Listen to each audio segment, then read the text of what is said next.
तो हमने कहा अगर m और m मास है तो इक्विलिब्रियम में रहेंगे। जैसे हमने बताया m1 m2 है तो इनका direct m1 is greater than m2, जो इसका एक्सेलरेशन होगा वही एक्सेलरेशन इसका ऊपर होगा, और स्ट्रिंग इज लाइट इनएक्सटेंसिबल।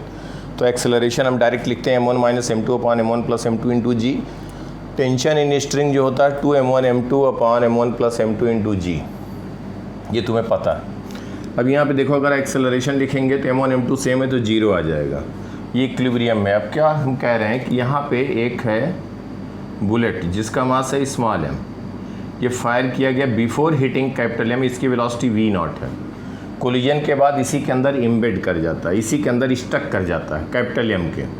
अब क्या होगा, अचानक के रेस्ट में है और इसकी वेलोसिटी, हम कहें जब ये कैपिटल M है, लेफ्ट साइड का कैपिटल M की बात कर रहे हैं, जैसे ही ये इक्विलिब्रियम में है टेंशन mg को बैलेंस कर रहा है और बुलेट यहाँ पे हिट किया बहुत कम टाइम में, तो इसका टोटल मास हो गया m प्लस m, और ये इसकी कुछ वेलोसिटी हो जाएगी, मान लिया जाए v1 हो गया। और ये हम देखेंगे कि जब हम बुलेट और मास सिस्टम की बात कर रहे हैं dt टाइम में, तो जो बुलेट पे फोर्स लगा रहा है इसका नेचर इम्पल्सिव होगा, जो लगा रहा है कौन, ब्लॉक, और वही ये बुलेट ब्लॉक पे लगा रहा है अपवर्ड। तो when we will consider bullet and block as a system, तो net external impulse vertical direction में 0 हो जाएगा, वर्टिकल नेट 0 हो जाएगा, क्योंकि ये डेल्टा टी टाइम की ड्यूरेशन में होगा। तो वी कैन से कि जो mg और t है, t 0 हो गया लेकिन टोटल मास mg एक्ट कर रहा है, m plus small m into g. ये I1 के कंपैरिजन में capital M plus small m g जो होगा that is very less, that will become moderate force. बताया था इसका तो नेचर इम्पल्सिव यूँ होगा ना बेटा, फोर्स और टाइम के डायग्राम में, याद आया, इम्पल्सिव नेचर होगा तो ये बहुत ज़्यादा होगा, और जो capital M plus small m बहुत कम फोर्स आएगा, इसको निगलेक्ट कर सकते हैं। तो we can conserve momentum conserve. अब मोमेंटम कंजर्व करेंगे तो वर्टिकल डायरेक्शन में mv0, वर्टिकल को पॉजिटिव लिख रहे हैं, डाउनवर्ड को निगेटिव लिखेंगे, that is equal to total mass capital M plus small m into v1। बात ध्यान रहे, कैपिटल M का इनिशियल मोमेंटम 0 था, रेस्ट में था, तो यहाँ से v1 आ गया, v1 कितना आ गया, mv0 upon capital M plus small m। जैसे इसकी वेलोसिटी v1 हुई और ये तो रेस्ट में था, ये 0 हुआ, तो ये स्ट्रिंग क्या होगा, स्ट्रिंग की कहानी ये हो जाएगी कि स्ट्रिंग स्लैग कर जाएगा। ध्यान देना बेटा, ये स्ट्रिंग स्लैग कर जाएगा, कुछ टाइम के बाद ये ब्लॉक और ये बुलेट दोनों यहाँ कहीं पहुँच गए और ये नीचे की डायरेक्शन में आएगा, लेकिन जितने टाइम में ये अपवर्ड इतना पहुंचा उससे कम ही टाइम में, मतलब उतने ही टाइम में ये डिस्प्लेसमेंट इसका कुछ कम होगा। क्यों, क्योंकि इनिशियल से ही स्टार्ट कर रहा है, ये इसकी इनिशियल वेलोसिटी 0 है, एक्सेलरेशन इसका फ्री फॉल हो जाएगा g। ये बेटा सेलेक्ट कर गया स्ट्रिंग, समझ पा रहे हो हमारी बात को। और इसका हम कहेंगे कि वेलोसिटी हो गई कोलिजन के बाद v1 हो गया, दोनों v1 जा रहे हैं, लेकिन इसका भी एक्सेलरेशन वर्टिकली डाउनवर्ड g है। अब क्या होगा कि एक टाइम के बाद, एक बात ध्यान रखना, चाहे वर्टिकल हो या हॉरिजॉन्टल, बात को समझना, एक पार्टिकल है, दो अलग अलग हैं, इसकी वेलोसिटी v1 है और इस पर रिटार्डेशन हो रहा है a से, और इसकी इनिशियल वेलोसिटी 0 है, इसका एक्सेलरेशन हो रहा है a से। तो t टाइम में क्या होगा, t टाइम में हम कह सकते हैं, जब मान लिया जाए, चलो जब इसकी वेलोसिटी 0 हो जाएगी, ध्यान देना, जब इसकी वेलोसिटी 0 होगी तो टाइम क्या होगा, या हम कह दें कितना डिस्प्लेसमेंट कवर करेगा। तो v is equal to u plus a t. कहीं भी डाउट होगा बेटा तो पूछ लेना ज़रूर, हमने कहा था ट्राई करना, 10-5 मिनट टाइम देना, नहीं दिया होगा तो पूछ लेना, कोई घबराने की बात नहीं है, किए होंगे तब फिर फटाफट समझ में आएगा। तो v क्या हो गया, यहाँ पे फाइनल हो गया 0, इनिशियल है v1 plus minus a into t1, तो t1 की वैल्यू आ गई v1/a। इस टाइम में इसकी वेलोसिटी यहाँ पे हो गई v final that is equal to 0। अब ये t1 टाइम में कितनी वेलोसिटी इसकी हो जाएगी जब ये ब्लॉक यहाँ पहुँचेगा, देखो इसका इनिशियल वेलोसिटी 0 था, तो v can be written as u plus a t, 0 plus a into t1 की वैल्यू हम v1/a रख दें तो यह आ गया v1। इसका मतलब क्या हुआ, ध्यान देना, जब इसकी वेलोसिटी v1 थी, रिटार्डेशन a हो रहा है, तो t1 टाइम पे इसकी वेलोसिटी 0 हुई, t1 टाइम में इसकी वेलोसिटी v1 हो गई, दोनों इंटरचेंज हो गया ना। ये बात समझ पा रहे हो बेटा, सबको क्लियर, हर्षित, भावुक, दिव्यम, अंजलि, बोलो बेटा एकदम बिल्कुल ये समझ में आ रही बात। अब इसी टाइम में हम कहें कि डिस्प्लेसमेंट दोनों का कितना होगा, अलग अलग होगा या सेम होगा, सेम होगा। क्यों होगा, v final square is equal to u initial square plus 2as1। पहले का v फाइनल कह दें 0, u initial v1 square plus 2 minus as1, s1 की वैल्यू आ गई v1 स्क्वायर बाई 2a, पहले के लिए आया। दूसरे के लिए हम कहें तो इसकी फाइनल वेलोसिटी तो v1 हो जाएगी, ये अभी हम लोगों ने कैलकुलेट किया। इनिशियल 0 है प्लस 2a s2 कहें तो v1 स्क्वायर बाई 2a। देखो फर्स्ट और सेकंड से दोनों डिस्प्लेसमेंट सेम आया कि नहीं, बोलो बेटा। ये बात यहाँ तक समझ में आई बात। अब क्या हुआ, अब यहाँ पे देखो इसी को हम डायरेक्ट इसका हम रिजल्ट यहाँ यूज कर रहे हैं। ये इसकी वेलोसिटी v1 हुई, एक्सेलरेशन रिटार्डेशन g नीचे एक्ट कर रहा है। इसकी इनिशियल वेलोसिटी 0 है, एक्सेलरेशन g एक्ट कर रहा है, तो ये स्लैक कर गया। शुरू में ये क्या होगा, ज़्यादा अगर हम फाइनल वेलोसिटी 0 तक की ना बात करें तो शुरू में ज़्यादा डिस्प्लेसमेंट कवर करेगा 1 सेकेंड में, ये कम करेगा क्योंकि एक्सेलरेट कर रहा है। जैसे टाइम बढ़ेगा इसका डिस्प्लेसमेंट बढ़ता जाएगा, इसका कम होता जाएगा। लेकिन जब फाइनल 0 हुआ तो इसका v1 हो गया। उस इंस्टेंट पे क्या होगा, इसका बेटा स्क्रीनशॉट लो जल्दी से।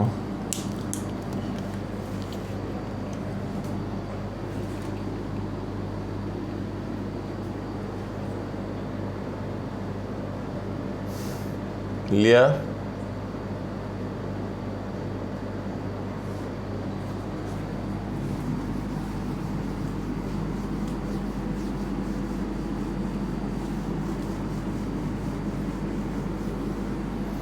देखो क्या हो रहा है, इसकी वेलोसिटी v1 थी, ये नीचे आ रहा है, तो एक टाइम आएगा ये स्लैक कर गया। मतलब यही स्ट्रिंग, अब हम इसको अगर हम पार्टिकल को पॉइंट मास से दिखा दें कोई बात नहीं। अब क्या होगा बेटा कि ये पहले जो स्ट्रिंग था, ध्यान देना, पहले स्ट्रिंग ऐसे गया, जस्ट कोलिजन के बाद capital M plus small m, और इसका हम दिखा रहे हैं यहाँ पे कैपिटल M। तो जैसे इसकी वेलोसिटी v1 हुई, ध्यान देना, इसको हम t इज इक्वल टू 0 कह दें, इंस्टेंट। अब इसके बाद क्या होगा कि ये जो है यहाँ कहीं पहुँच गया और ये स्ट्रिंग सेलेक्ट कर गई, स्ट्रिंग सेलेक्ट कर गई। कैपिटल M क्या हुआ, कैपिटल M जो अकेला था यहाँ पे कहीं यहाँ पे पहुँच गया। कैपिटल M इनिशियल से थोड़ा नीचे आ गया और ये इनिशियल से ऊपर गया। समझ पा रहे हो बेटा, ये समझ में आ रही बात। ये कुछ अपवर्ड गया और यहाँ पे पुली तो है ही है, मतलब ये सेलेक्ट कंडीशन में है, ये जस्ट कोलिजन के बाद की बात कर रहे हैं। अब कुछ टाइम के बाद फिर क्या होगा, अब जब सेलेक्ट कर गया तो g यहाँ पे एक्ट कर रहा है, g इधर भी एक्ट कर रहा है, इसकी वेलोसिटी बढ़ती जाएगी। अब इनिशियल से हम कह दें कि ये कहीं पे पहुँच करके इसकी वेलोसिटी हो गई 0। ध्यान देना बेटा, इसकी वेलोसिटी हो गई 0 और ये हो गया यहाँ पे पहुँच गया कैपिटल M, ये capital M plus small m। अब क्या हुआ, फिर ये इनिशियल लेंथ इसका स्ट्रिंग का सेम हो रहा है, इनिशियल लेंथ सेम हो रहा है। उस इंस्टेंट पे क्या होगा, इसकी वेलोसिटी हो जाएगी v1 और इसकी वेलोसिटी हो जाएगी 0। ये जस्ट t1 टाइम के जस्ट पहले की बात कर रहे हैं, जस्ट t1 माइनस, ध्यान देना, जस्ट t1 के पहले। अब क्या हो रहा है, स्ट्रिंग का जितना डिस्प्लेसमेंट इसका अपवर्ड हुआ उतना ही इसका डिस्प्लेसमेंट नीचे हो गया। समझ में आ रही बात बेटा। इन बिटवीन ये स्लैक था, इन बिटवीन ये स्लैक था, टेंशन 0 था। अब क्या होगा कि अब ये तो इसकी वेलोसिटी v1 है, हो गई है, और ये 0 हो गया। अब स्ट्रिंग की कंडीशन हो गया कि ये तो रेस्ट में है और ये झटके से चाहेगा कि स्ट्रिंग की लेंथ बढ़ जाए। भाई v1 हमारा वेलोसिटी था, v1 रहे, यही तो चाहेगा। तो स्ट्रिंग इनएक्सटेंसिबल है तो स्ट्रिंग कहेगा कैसे नहीं होने देंगे, तो गड़बड़ हो जाएगा। हमारी स्ट्रिंग के दोनों एंड पे हमेशा वेलोसिटी एक्सेलरेशन सेम होना चाहिए। समझ पा रहे हैं बेटा, वेलोसिटी एक्सेलरेशन ये कहेगा हमेशा सेम रहना चाहिए। तो स्ट्रिंग क्या करेगा, तुरंत एक्शन में आ जाएगा और ये कहेगा हम जैसे नहीं जाने देंगे, हम अपनी लेंथ तो नहीं बढ़ने देंगे। जब हम इनएक्सटेंसिबल हैं तो इनएक्सटेंसिबल रहेंगे। अब क्या होगा, कुछ t1 माइनस और t1 प्लस के बीच जब इसकी वेलोसिटी 0 हुई, वो डेल्टा t टाइम के इंटरवल बहुत कम होगा और ये झटके से इस पर एक इम्पल्स लगाएगा अपवर्ड और इसके लिए भी इम्पल्स लगेगा अपवर्ड। ये कहेगा कि तुम्हारी वेलोसिटी v1 ना हो करके हम v करते हैं, v की वैल्यू लेसर देन v1 होगी और इसको कहेगा कि तुम भी भाई v से चलो ऊपर, क्योंकि ये स्ट्रिंग कहेगा कि हम दोनों का झटके से ये कहेगा कि तुम आओ v से और तुम्हारी वेलोसिटी v1 हम कम कर रहे हैं, तुमको वेलोसिटी ज़्यादा दे रहे हैं। समझ पा रहे हो बेटा? ये बात समझ में आ रही है?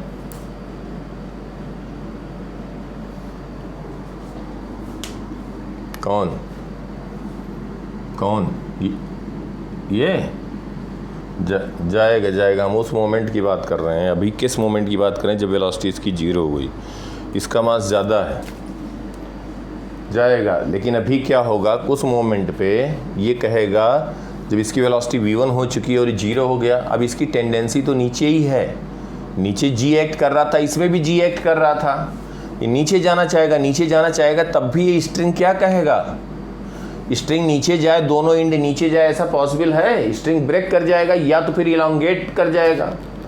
स्ट्रेचेबल स्ट्रिंग हो कि दोनों नीचे आ रही हैं, बात समझ रहे हो? जब इनएक्सटेंसिबल स्ट्रिंग है तो दोनों एंड के बीच का जो स्ट्रिंग का लेंथ है दैट विल रिमेन सेम। उसके लिए क्या कहेगा, इसकी वेलोसिटी v1 थी, ये झटके से नीचे जाना चाहेगा और ये फिर झटके से इसको ऊपर, एक लेफ्ट वाले पार्ट को नीचे v1 वेलोसिटी थी, जीरो था, उसके बाद स्ट्रिंग क्या किया, इस पे जर्क लगाया, इस पे जर्क लगा ऊपर, इस पे भी जर्क लगा ऊपर। जब जर्क लगा या इम्पल्स इसको इम्पार्ट किया स्ट्रिंग ने, तो इसकी वेलोसिटी v1 से कम हुई और इसकी वेलोसिटी v1 से थोड़ा सा ज़्यादा हुई, सच दैट कि दोनों वेलोसिटी सेम हो जाए। यहाँ तक बात समझ में आ रही? बात अभी देखो, कहानी अभी ख़त्म नहीं हुई। ये v1, अब इसके लिए हम कहें तो इस पे इम्पल्स, राइट साइड वाले पे इम्पल्स हम कह देंगे i1 इज इक्वल टू, इसको अगर हम पॉजिटिव लिख रहे हैं तो इसके अपोजिट निगेटिव लिखेंगे।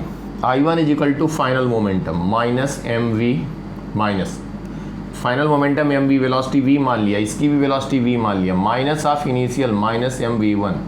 ये समझ में आई बात बेटा? I1 इज इक्वल टू, ये कह सकते हो mv1 minus mv, this is first. यहाँ तक कोई डाउट किसी को? बोलो, बिल्कुल अच्छे से समझ में आया सबको?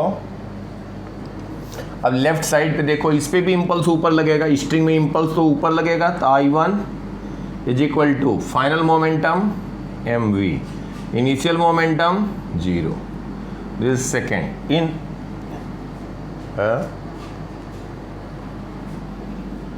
हाँ, इसमें दोनों मास है, तो ये हो जाएगा capital M plus small m, यहाँ पे दोनों मास है, बुलेट और ये इसका मास, इनटू क्या लिखोगे, into v minus 0, this is second. First और सेकेंड से I1 को इक्वेट कर दो, I1 और v दो अननोन है, v1 तो मालूम है, v1 मालूम है या नहीं मालूम है? टाइम मालूम है, v1 मालूम है बेटा। टाइम जब पता है, टाइम पता है कितने टाइम बाद इसकी वेलोसिटी 0 होगी, टाइम कैलकुलेट कर सकते हो कि नहीं? 0 इज इक्वल टू u है v1, ध्यान देना यहाँ पे क्या है, v1, ये हमने यहाँ पे इसकी वेलोसिटी v1, फाइनल वेलोसिटी हो गई 0, initial is v1 minus g t1, तो t1 की वैल्यू है v1 अपॉन g, और v1 मोमेंटम कंजर्वेशन से हम लोगों ने लिखा हुआ है, यहाँ पे देखो v1 नोन है ना बेटा, v1 की वैल्यू रखो, v1 नोन है, I1 और v दो अननोन है, दोनों की वैल्यू आ जाएगी और इसको हम इक्वेट कर सकते हैं, तो I1 आ गया, ये I1 को इक्वेट कर दें, capital M plus small m into v is equal to mv1 minus mv, तो इसको हम कह सकते हैं 2m plus small m into v is equal to mv1। यहाँ से v की वैल्यू लिख दोगे capital M v1 upon 2m plus small m, इसको लिख दोगे v की वैल्यू, v1 की वैल्यू यहाँ से रख दो, small m capital M v not upon 2m plus small m into capital M plus small m, ये फाइनल वेलोसिटी आ गई जस्ट आफ्टर इम्पल्स। अब कहानी क्या होगी, यहाँ तक बात समझ में आई? लेफ्ट साइड का मिटाएं बेटा, बोलो, अब देखो ध्यान से,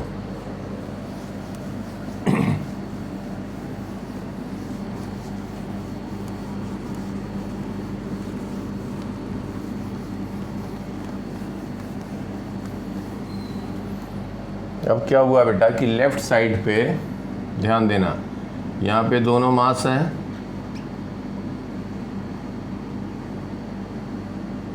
m, यह है m प्लस m। अब इसकी वेलोसिटी हो गई v हो गई और इसकी वेलोसिटी हो गई v, लेकिन इसका मास ज़्यादा है तो ये एक्सेलरेट कर रहा होगा डाउनवर्ड, मतलब इसका रिटार्डेशन होगा फर्दर और इसका रिटार्डेशन होगा फर्दर। अब ये जाएगा कहीं पे, किसी पॉइंट पे पहुंच के इसकी वेलोसिटी क्या हो जाएगी फर्दर, बोलो।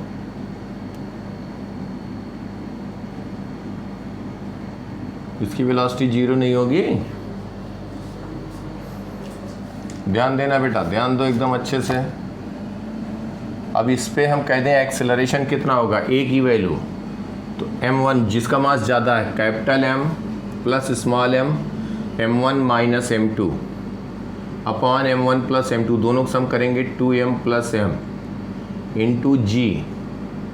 इंटू जी, ये एक्सेलरेशन आ गया, तो इसको हम कहेंगे small mg upon 2m plus m। समझ में आ रही बात बेटा। अब ये फाइनली जा करके यहाँ पे फिर रुक जाएगा, फिर ये जा करके यहाँ कहीं पे रुक गया। ये हाइट भी बता सकते हैं कितने हाइट पे जा करके रुकेगा, और ये भी उतना ही हाइट ये नीचे आएगा। समझ पा रहे हैं बेटा। देखो v final square 0, v initial square v square minus 2ah, तो h की वैल्यू हो जाएगी v square upon 2a। v तुम्हें पता है तो h की वैल्यू आ जाएगी, v पता है, a पता है। देखो a की वैल्यू मालूम है कि नहीं, तो 2a, ये h की वैल्यू आ गई, उतना ही h ये नीचे जाएगा नीचे जाएगा। और इसकी भी वेलोसिटी हम बता सकते हैं, ये जीरो हो गया, ये भी क्या होगा नीचे पहुंच करके इसकी भी वेलोसिटी v फाइनल जीरो हुई, इसकी भी v फाइनल जीरो हुई। अब क्या होगा, अभी भी एक्सेलरेशन नीचे लग रहा था, इस पे अपवर्ड लग रहा था और ये एक्सेलरेशन लग रहा था। अब फिर क्या होगा कि डाउनवर्ड जाएगा और ये अपवर्ड जा रहा होगा। समझ में आ रही बात, बोलो बेटा। ये पूरी कहानी समझ में आई अच्छे से, कहीं किसी कोई डाउट तो फिर उसके बाद कुछ भी पूछा जाए यार, अब इसमें कुछ भी पूछा जाए acceleration of centre of mass just after collision and final. Just after collision दोनों का एक्सेलरेशन क्या हो गया, g डाउनवर्ड हो गया कि नहीं हो गया। बहुत से क्वेश्चन इसी में बनेंगे बेटा, बहुत से क्वेश्चन बनेंगे। देखो ध्यान से देखो, आराम से इत्मीनान से। कहा जाए कि जैसे कोलाइड किया बुलेट तो सेंटर ऑफ मास का एक्सेलरेशन कितना होगा। यहाँ तक बेटा लिख लिया सबने, स्क्रीनशॉट ले लो, ले लिया। अब देखो, कहा जाए जैसे ही कोलिजन हुआ तो acceleration of centre of mass just after collision, तो हम कह सकते हैं कि जो लेफ्ट साइड का मास था उसका भी एक्सेलरेशन g था, राइट साइड का भी g था, फ्री फॉल हो रहा था, टेंशन जीरो हो गया था। जस्ट आफ्टर कोलिजन हो गया था बुलेट के कोलिजन के बाद कि नहीं हो गया था, ये बताओ। तब क्या कहेंगे, एक्सेलरेशन ऑफ सेंटर ऑफ मास। मान लो हम डाउनवर्ड को पॉजिटिव लिख रहे हैं तो अपवर्ड को नेगेटिव लिखेंगे। फिर हम कहेंगे capital M plus small m m1 into g, downward को पॉजिटिव लिख रहे हैं, plus capital M into g upon total mass 2m plus m into g. कहोगे कि नहीं कहोगे, तो ये आ जाएगा 2m plus small m into g upon 2m plus m into जी।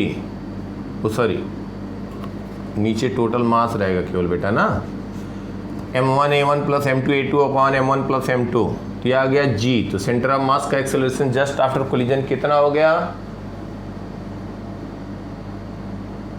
g किधर हो गया, डाउनवर्ड। फाइनल इसका एक्सेलरेशन सेंटर ऑफ मास का, फाइनल एक्सेलरेशन सेंटर ऑफ मास का कितना हो जाएगा बेटा, फाइनल का एक्सेलरेशन एक का मालूम है हमें, a स्मॉल a है, स्मॉल a की वैल्यू लिख लिया था ना। ये बेटा जा रहा है a से डाउनवर्ड और ये a से अपवर्ड जा रहा है, तो final acceleration of centre of mass m1 m plus small m into a। हम डाउनवर्ड को अगर पॉजिटिव लिख रहे हैं तो ऑब्वियसली अपवर्ड को निगेटिव लिखेंगे into a plus capital M minus a upon total mass 2m plus small m। बेटा समझ में आया? इसको कह दोगे small m into a upon 2m plus small m इन, ये हो जाएगा एक्सेलरेशन। और ये पॉजिटिव आया डाउनवर्ड को हमने पॉजिटिव लिया तो ये फाइनल सेंटर ऑफ मास का एक्सेलरेशन आ जाएगा। ए की वैल्यू मालूम है, ए की वैल्यू हम लोगों ने लिखा है, ये देखो यहाँ से ये वैल्यू रख सकते हो ना बेटा, चाहो तो यहीं पे रख दो। ये हो जाएगा mg, तो ये हो जाएगा m square into g upon 2m plus m whole square. ये हो गया acceleration of centre of mass final, ये एक्सेलरेशन हो जाएगा और डाउनवर्ड होगा। कोलिजन के बाद g होगा डाउनवर्ड। समझ में आया? इम्पल्स इन स्ट्रिंग पूछा जाए कितना मैक्सिमम हाइट जाएगा इनिशियल लेवल से, तो ये यहाँ तक बेटा तुम्हें लिखना पड़ेगा। जब वेलोसिटी 0 हुआ तो इसका h1 कहीं पे कैलकुलेट किया, फिर ये क्या हुआ, यहाँ पे h1 इसलिए कह रहे हैं क्योंकि यहाँ तक क्या है कि एक्सेलरेशन g है, इनिशियल वेलोसिटी v1 है, कोलिजन के बाद की वेलोसिटी फाइनल 0 है तो h1 आएगा। फिर यहाँ से एक्सेलरेशन की वैल्यू ये है, रिटार्डेशन हो रहा तो ये h आएगा, तो h1 प्लस h इनिशियल से मैक्सिमम हाइट गया ना। तो कई क्वेश्चन इसमें बन सकते हैं और है कुछ नहीं, एक दो बार अपने आप कर लेना। ठीक है बेटा? क्लियर बिल्कुल अच्छे से?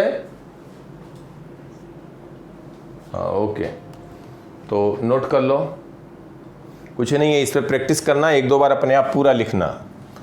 तो ये आपका पूरा चैप्टर हुआ कंप्लीट सक्सेसफुल्ली। और कोई भी लेक्चर चाहिए, कुछ भी चाहिए, कहीं पे भी डाउट रहे, क्वेश्चन प्रैक्टिस थोड़ा करिए। जहाँ एक दो बार किए यार लिख करके करोगे, फिर वही चार चीज़ें इसके अलावा पांचवी आई ही नहीं अभी तक, और होगा भी नहीं, वही बार बार हो रहा है। एप्लीकेशन अलग अलग हो सकता है, बस जैसे ही आप करोगे उसके बाद फिर यही इतना आसान लगने लग जाएगा कि क्या बताऊँ, मज़ा आने लग जाएगा, इंटरेस्टिंग है। ठीक है? तो इसको लिख लो, नोट कर लो पूरा, और उसके बाद नेक्स्ट टॉपिक, नेक्स्ट चैप्टर शुरू करते हैं। ओके बेटा, bye, take care, see you next class.